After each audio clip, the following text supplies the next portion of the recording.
Hello and welcome to Powered by Intuition. This is a weekly segment where I just kind of tap into what's going on in this day and age.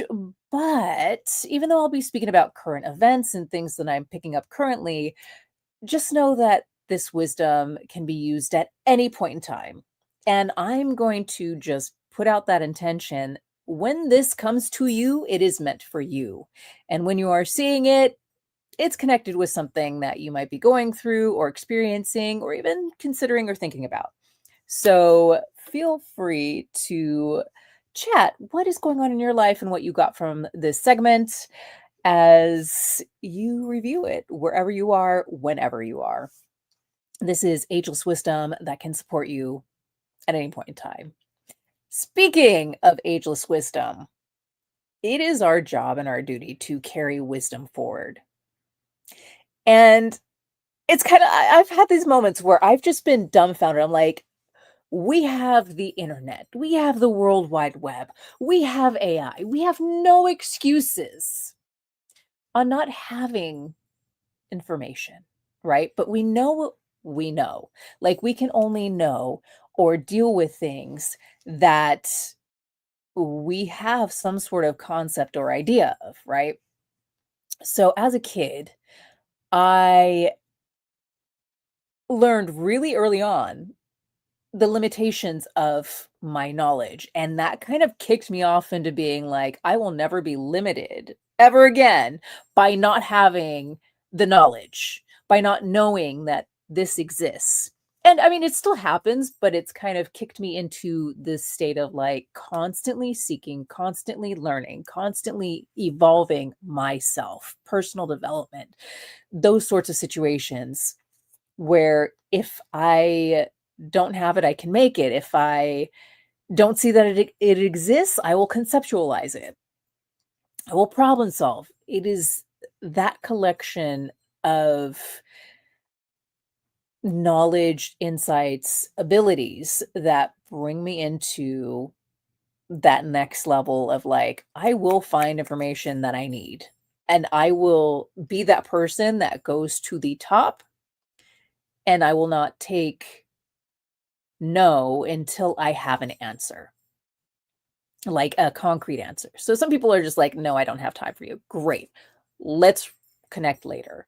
Some people are like, this is a firm no because I can't deliver on this. Great. I will ask someone else, right? So it's not bypassing people's boundaries. It's getting, okay, what exactly is this boundary? And can we work together to work to the benefit of everybody all around us? So this is the same concept of the book of How to Win Friends and Influence People, which is the worst title of every book. I'll say this every single time. It is a terrible title, but it is a very crucial book on seeing people, understanding their needs, connecting with people to deliver on their needs so that you can also get your need met. It's creating that win-win mutuality sort of symbiosis. And this is the basis and the underpinnings of community. So the theme this week is how this is the silent breakdown, right? How disconnection is destroying people. And we can see that all over. We can see the facts that people are having a hard time even understanding or beginning to connect with others that might be different than them. And we're not going to make the world a better place until we can connect, until we can go, oh yeah, well, this person has insights, until we go, maybe I'm not the first person to think of this. Let's see who else has, and let's see if I can go the next level to deliver something really new, really different, and really impressive.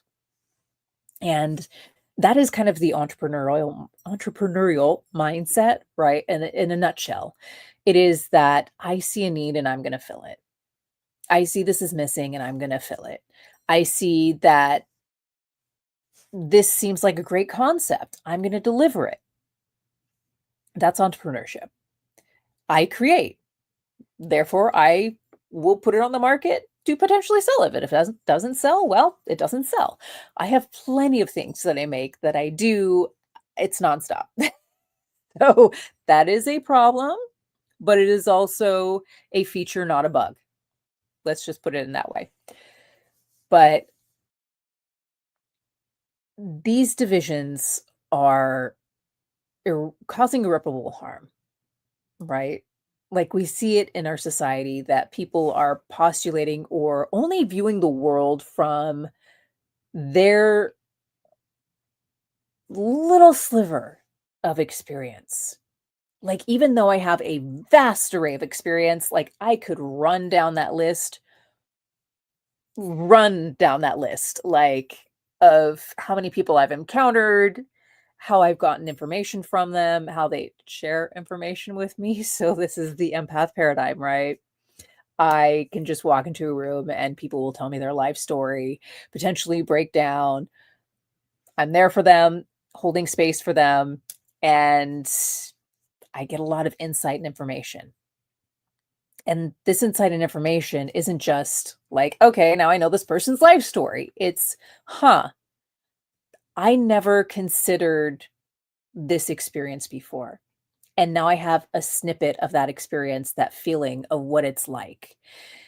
And this is kind of actor's logic.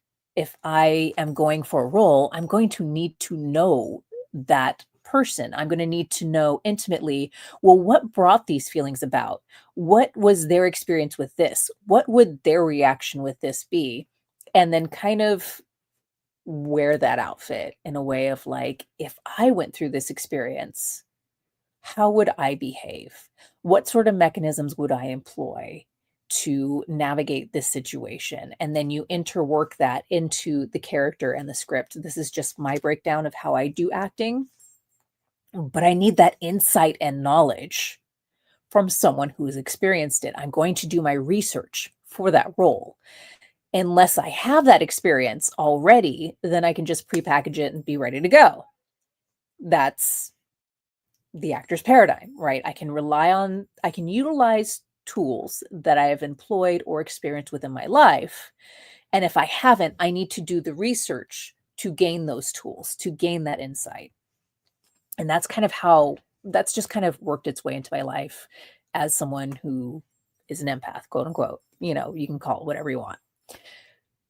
But a lot of people are just living in the land of disconnect, of this space of my experience is the only experience, and therefore I don't understand why you might have a problem because I've been fine. Like I've never had this experience.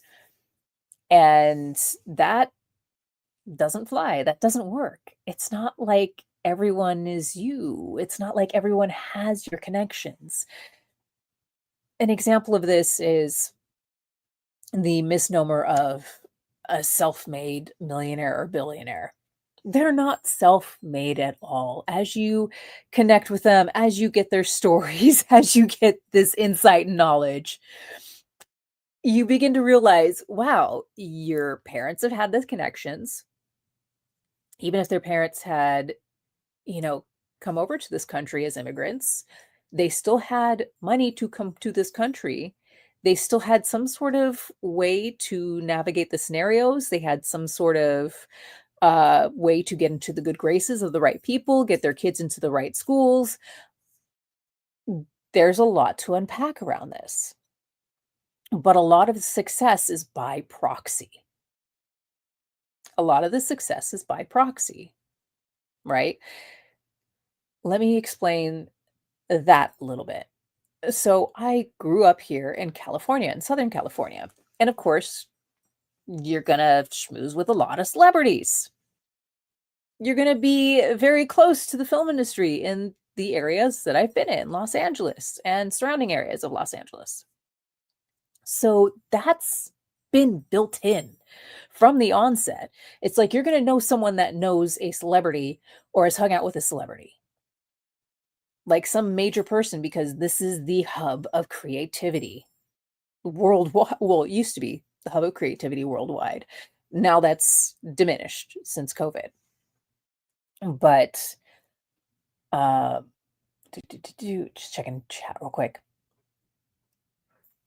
But with that, I can't deny that I can't deny the advantages that I've had to getting in the industry, to hanging out with celebs, to hanging out with major people, major producers, and that I have the right personality type for that. And that personality type didn't just, it kind of came about just because of the area. And then it came about because of the situations and scenarios I've been through in childhood, and then the choices I made. But regardless of those, which practically anybody can employ, there are these stark differences where I have grown up in an area, and that area has shaped me, and that area has given me advantages and the upper hand. And so, I like to say that the film industry is like mafia. And it really is, because you have to have those right markers. You have to know someone to get in. You have to have the right personality type to deal with big figures and not get starstruck and act a fool. And then, like, those things, people can spot it immediately in a room. Example, I crashed a MIT event. I got to meet Alex Padilla at that event. He was the state secretary at that point in time. And yeah, I just went up and met him, okay? Even though I crashed this event. And so it was funny because I was really out of place. There was one Black woman from Starlink, or was it Starlink? Yeah, she was from Starlink, I think. And I was like, oh, cool. I want to meet this person. This is before all hell break loose with that stuff. I'm like, this is cool. I want to meet a Black woman who's like super empowered. And I know that she's one of very few within that company. I totally got snubbed by her. And I was like, oh, okay then. And then, like that, film industry people found me. Like, I was just like, okay, well, I'm here. I'm just going to check it out, see what this, like, enjoy the event, whatnot. Film industry people found me.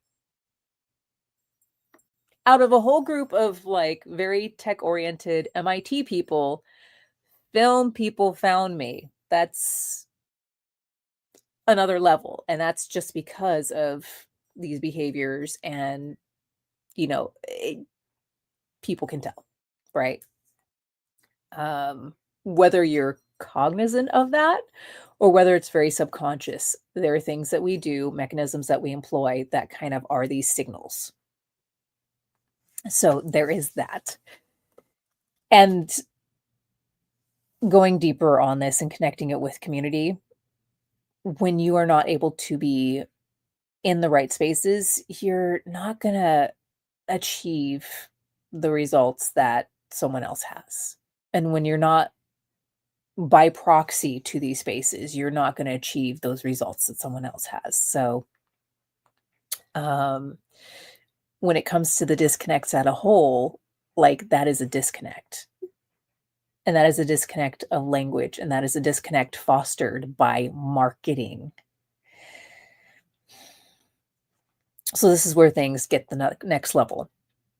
Marketing has been used in a way that is not serving and supporting us. Marketing is being used in a way that divides us more than connects us together.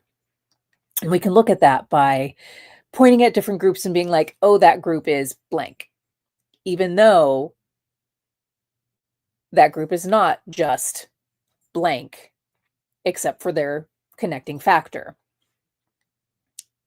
They're going to be individuals. They're going to have different mindsets. They're going to have different ways of being. They're going to have these differences and divergences, even in the things that connect them. Might be minor or it might be major. We don't know, right? So I can say, like, all men this, and there will still be men that don't, that are absolutely against those sorts of behaviors and those ways of being, and have spoken up and are working really hard to make the difference, but their voices are drowned out by the many that are just louder, that are being amplified because they're louder. And once again, it just fosters division when we're not trying to, or when we're not working towards understanding each other, really seeing each other, really seeing underneath the hood and not the mask that we put on. And this is something that I started with earlier as I was getting set up, where, wow, this looks great. It looks like I've got everything together. Everything is set up nice and neat. And like there is literal chaos where the desk that I have my computer, camera, lights on, which by the way, you can't see that. You can't see what's going on the other side of the screen, okay? What the entirety of this space looks like, which is a bit messy right now, but there is a little bit of chaos where I have this desk that has wheels on it. I replaced the wheels for something heavier duty, and I used a cold solder to put the wheels on. Yes, I make stuff. Once again, as I've mentioned, I have a lot of different experiences and things that I am good at as a generalist. And it's not like there is no excellence sacrificed. I do my best on things. But lo and behold, one of the wheels did break off. I guess the mix was wrong on the cold solder. And so everything is like tilting off the desk. And I used a cat scratcher that I've made with one of those little cardboard kitty hand tools to cut the strips. And I'm literally using one of those cat scratchers that I've made to boost this desk so that everything is not like super tilty and falling off, but you can tell it's kind of like tilty. But everything looks good, right? Like it's presentable. This is part of excellence, but I'm going to give you a snippet behind the scenes because I don't want you to feel like everything is perfect in my world. It's not. I just know how to navigate things well because life isn't perfect. We have this idea that people need to be prepackaged and perfect and look like this and do exactly that to fulfill this obligation or this position. And that couldn't be further from the truth. When we are in community, people are kind of plugged in a way that meets needs. Old school community families would like, I'm going to take experience from my family from Italy. My family ran a merchant store. They were merchants. So they had a shop with like, bulk bins and different things that people would grab, typical groceries back in the day and age. And so that would be a generational thing. All right, you run the shop, family runs the shop, everybody knows how to run a shop. That's the knowledge that's passed down through the families. That's why you have different expertise. That's why you have, now in this day and age, trust fund babies that know how to manage money and grow money, and oftentimes at the expense of people.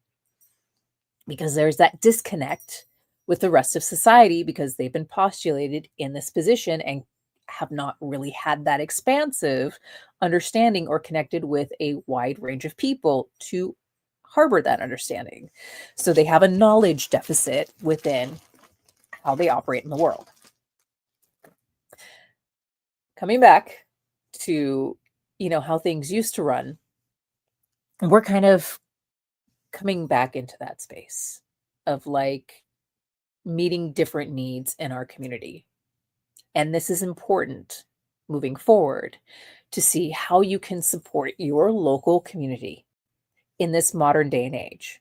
Because we have this vast, expansive knowledge, but only you have a specific niche, purpose, and ability. My ability is to pretty much do everything, but that ability to do everything means that I can connect with people, help to interconnect them, support in connecting people, and then support in navigating the differences, if that makes sense. So sometimes I like to joke, and if you've heard of that movie Dances with Wolves, I'll say, yeah, I'm Dances with Ego. And for some reason, I'm really good at that because I have that innate openness and ability to really grasp and understand people. And once again, as I mentioned before, that kind of comes from acting, and that kind of comes from being empathic, of being able to hold space for people to where they just kind of open up their entire life story. And then let's throw intuition on top of the fire, where things just happen, or I just do things just, it's literally from a space of like no mind. It's straight intuition of just like, oh, I'm going to do this now. And I don't know the point and purpose of that, but just kind of do it. And then find out later that it's been a really important, impactful thing in someone's life. But we need to start connecting again. We need to understand that our neighbors are not villains. Our neighbors are human. We need to connect with that understanding again, that we are human. We are flawed. So when we look at that and recognize the fact that we are flawed, and we move forward in that with that understanding intact, that we cannot expect someone to be perfect if we ourselves are flawed. And we fully acknowledge that, and we fully understand that. And we're not trying to hide it. We're not trying to be embarrassed about it. Once again, like I mentioned, there is pure chaos back here. You're not going to see it. I can't take this phone down to show people and then cut it into this video that I'm live streaming later. I'm not going to touch a darn thing. It will collapse. But you know that. I'm not going to hide it. And that's okay. Like, are you bothered by it? No. Am I bothered by it? No. I'm able to share on these flaws and be okay with it, because that is the human condition. So, step one, understand the human condition. Acknowledge your flaws, embrace them. You're not perfect. I'm not perfect. They're not perfect. Stop pedestalizing other people and putting yourself down. I'm going to say that again. Stop pedestalizing other people and putting yourself down beneath them. That is a point of sabotage. It is a double-edged sabotage, where you are sabotaging this person when they fall from grace, and you're sabotaging yourself because now you feel like you've been duped. And you're surprised. We're human, and humans are complex. I don't think anybody is a two-dimensional cardboard figure unless you are actually somehow a two-dimensional cardboard figure with consciousness. That doesn't exist at this point, as far as I know. We are more complex than we know. And when we acknowledge that complexity, which is part of our identity, I'm not going to unpack that today. That's a whole 1 hour talk. But when we acknowledge that we are complex beings, commingling of both great aspects and bad aspects, like I can talk about Elmo. I'm not talking about the red character. I'm talking about the other dude. It's like I can sit here and both go, wow, he is definitely not in the best way. Prove that autistic people can thrive, that they can make a huge impact on the world. Part of it's a good impact. Part of it's definitely a very negative drawback. But I can take my feelings out of that and go, that's interesting. And then I can look at my humanity and go, yeah, I did some effed up things in my past. I am not perfect. So then I can look at, well, all right, this was employed by that person. How can I use this for a better purpose? How can I take this and make betterment with something that I can actually do, that I actually have access to be able to act on? So that's an idea of that, right? Seeing people's strengths. We also need to work on accountability.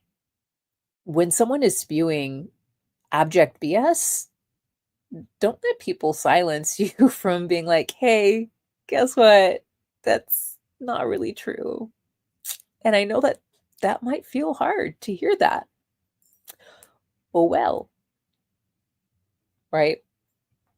And then there's the recent event where I posted just a benign statement, and I kind of like really unpack this because this has influenced part of this, and it is a rampant issue that I've seen where people jump to kind of like protect a person's ego because they thought they discovered something.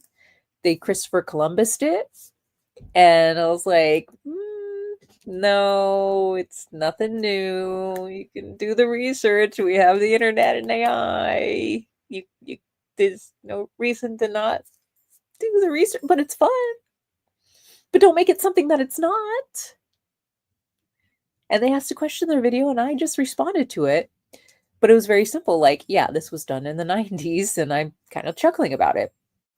And people got so offended or like, well, does that make their discovery any less impressive? And I'm like, well, the internet has been free. You can access it at a library. There are some people that can't.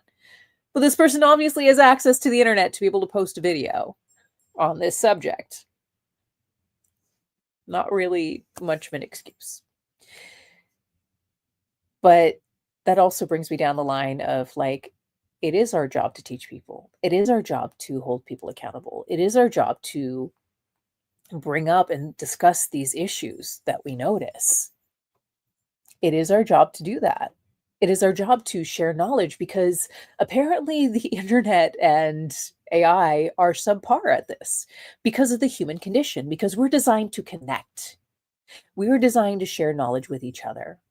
And sometimes people share stuff that they know nothing about because they want to feel important and valued. And because we're not in a community setting, because we're so disconnected, people are doing what they can to just whip stuff out to feel important and valued. But when you're in a community, in an actual community setting where people actually see you and care about you and understand your point and purpose within that community and you're functioning optimally, not only you can look up the Rossetto effect, not only does it improve your health and well-being overall, it'll improve your sense of belonging, your sense of being, your sense of purpose. And with AI, unfortunately, so many people fall for the idea that it's going to diminish that because AI is not being used as a tool, it's being used as a filler for community, and it's a subpar rendition of what a community is. It's not going to give you those, it's not going to meet those needs. And these are needs that aren't just like physical, right? These are needs that are a little more elevated in the degree of consciousness. And this goes down a whole nother path. Once again, not going to touch on that today. I'm just touching on the importance of community. So I want you to try to walk around your neighborhood. Walk around your area if it's safe enough to do so, which if it's not safe enough to do so, just go to some place that's safe to have like a hike or something. And I want you to just smile at the person that you see. If you end up encountering anybody, and just say, how has your day been? I want you to try to make that eye contact. No pressure. If you're neurodivergent, that's challenging and that can be scary. That can totally trigger someone who is neurodivergent, by the way. So this comes at the point of like understanding. But just smile and say hi to someone. Ask them like, how is your day? And hold that. Hold that so that they understand that they actually have the space to respond. It's not just this in passing, like, how's your day? And it's like a rhetorical thing. No, like really stay there and hold the moment and let them respond to know that they can take up space. Because that's what people are trying to do. They're trying to understand their value and understand their space in the world. And that's becoming increasingly hard, being that we're so distracted and disconnected. And this is being done kind of purposeful. Now, why is this being done on purpose? Marketing, right? As I mentioned before, AI is kind of being used as this filler for the lack that's been created by design, and it is a really crappy carbon copy. And the reason is because they can sell it to you. The more that you're addicted to this, the more that you feel you need this, and it doesn't actually fulfill you, it creates that addiction. because you're like, well, I need more so that I feel fulfilled. Like this felt good. It's hitting my dopamine receptors.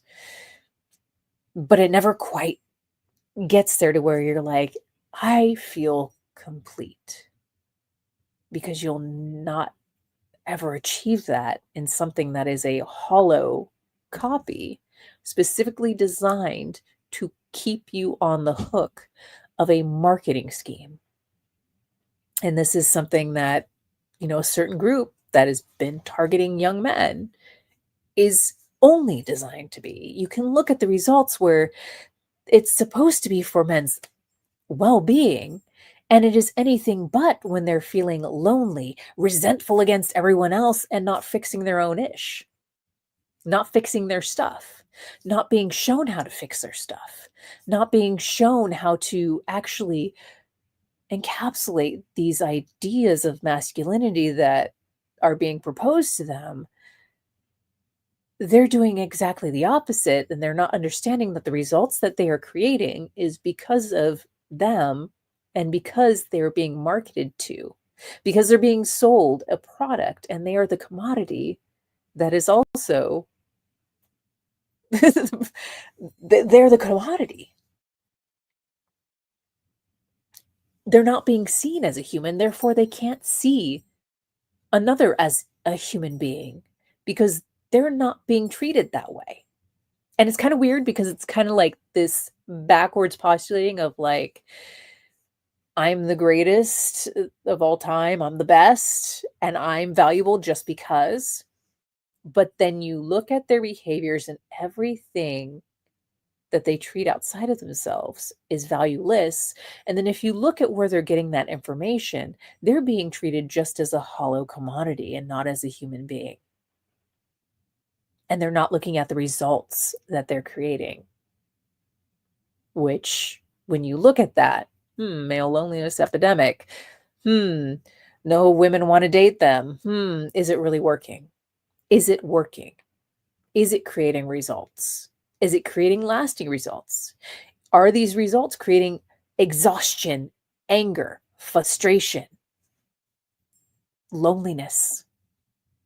Or are they creating and crafting a real uneffable individual that is solid within themselves and not needing to cling to these ideals or this person that has postulated themselves or pedestalized themselves? Let me repeat that again. If you are pedestalizing someone, you are diminishing yourself. Okay? Pedestalization is when you put someone above you and you're just setting yourself, you're setting them up for a fall from grace, and you're setting yourself up for disappointment. Right? But as long as this person that has postulated themselves on that pedestal above you, as long as they're saying, oh, well, it's not me, it's because of this person, right? That's a triangulation factor. That's going to keep you on your toes, chasing after the invisible nonsense that isn't really true, as long as you're not looking at them in the real space that they're meant to be seen in. And that's another interesting thing. And that's kind of how I've gotten into some very interesting spaces, because I don't see people like this. I see them like this. So I'm going to hammer in the importance of seeing people with mutuality and coming back into community. Take a walk around your neighborhood during the daytime. If your neighborhood doesn't feel very safe, go on a hike and just greet someone with the intention of hearing more about them. It's not about you. I want you to just smile, say hi, how are you doing? And wait for them to elaborate so that they know that they can take up space. And don't be inappropriate with it. And people might not respond to you. People might want to just completely ignore you. That's okay. It's not about you. Let them do their thing. They might be uncomfortable with that. It's okay. One more thing that's coming up for me right now is there are these unique spaces of community within our society. And the real communities aren't necessarily in the cities, although they exist. I think this is the most fascinating thing when I've served and supported people experiencing homelessness. They exist in their own community outside of the larger community paradigm, right? They're ostracized. They usually need to postulate together to survive. And they have their own community paradigms of how they operate, how they navigate the world, how they navigate the systems, how they get through things. Another space that you're going to find like a really close-knit, interesting, functional community, even though it has its dysfunctions that have been highlighted, are the areas that are considered the ghetto. They, in that space, rely on the old principles. They've stepped up in their community to make things happen, whether it's the backyard butcher, whether it's the backyard farmer, even the backyard auto mechanic. They exist in those communities. They are still doing their thing. There is the herbalist that supports people's health. There's the tamale cart, right? If you're out here in Los Angeles, if you know, you know, okay? But these are how different people fill niches and support their community. And it's like, it's right there. It's accessible. And when I think about things of where I'm at, I'm like, I have to get into these different communities and these different areas to get the info that I need to support the people that I'm going to support so that I am also best supported, so that I get to meet incredible individuals within my neighborhood, within my space. And it's that equal flow. So take that action step of going out and meeting people in your area. Once again, safety first. And whatever situation you're dealing with, figure out a way to begin to create those connections. Because those connections let you know that your area is safe. You guys have each other's back. You can support each other. Stop falling for the hollow promises and the things that are not working. Take a look over this week, the next week, into the time of Thanksgiving. And I want you to take inventory of what are you doing? Where are you spending your money and your time? And what results are you really producing? Is this group promising that you're going to create the kick-ass relationship and that just hasn't happened? Is it really worth it? Oh, but you have, these bros and they've heard your life story, they listen to you, you feel valuable. Are they producing results? Are you producing the results that they're promising? Let me give an example. I was in a coaching group for, relationship. I got some great information out of it, and that supported me on being able to kind of navigate certain things that I was missing out on. But the relationship never came to fruition. Finding a person that I am not going to get annoyed with, that I'm not going to be like, I can't stand them, that didn't happen. And I'm looking for a very unique individual. Anyways, when that individual shows up, I'll know. But at that point where I had gotten one result, right? I got some insight, I got some knowledge on things. I was like, okay, this is great. This is helpful. But then there are other situations and scenarios where I'm at, probably not the best area to form a dating relationship at the moment. So I left that space. And I was also in the coaching space. If you checked out Obscurum, you can see that I still do coaching, but I had to leave a lot of that space because a lot of it was BS. A lot of these things have been tough lessons, but now that I've navigated it, now that I understand these situations and scenarios, I can use that to support others, and I do. I'm just not very well, I use it on my platform. Information's free. Same thing here with the podcast. So feel free to like and follow. Make sure you follow, okay? And I'm just sharing the information freely. But if you do need one-to-one, there's ways to reach out. Just put it in the chat. Oh, thank you so much. Appreciate that. So fulfilling this. I got a little distracted. I'm going to come back. But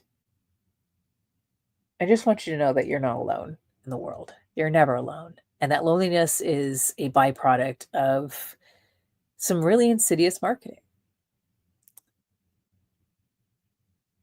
It's a byproduct of the disconnect within our communities. It's a byproduct of not really being seen. And on the flip side of that, are you really seeing others too?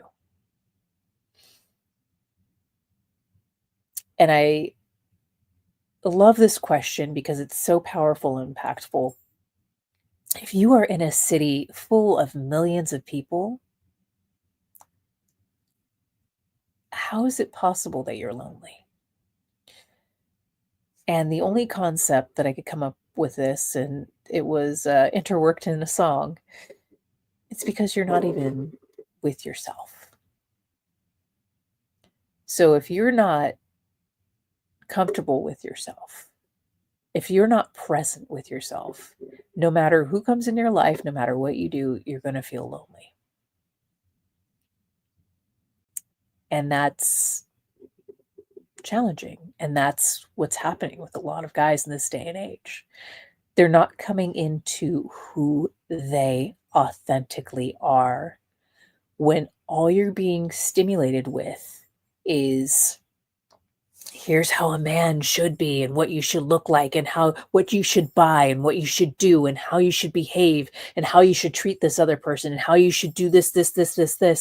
How are you going to ever know who you really are with all of that marketing grooming you to be the perfect lifelong customer?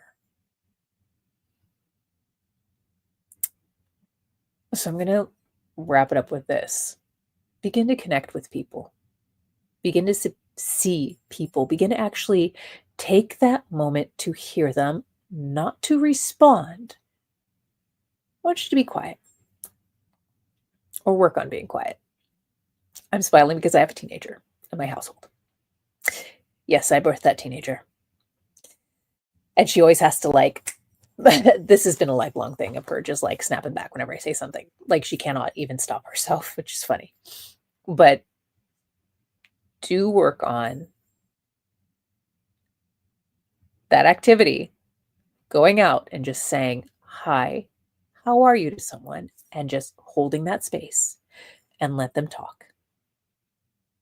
And then say, I hear you, repeat a little bit of what they said.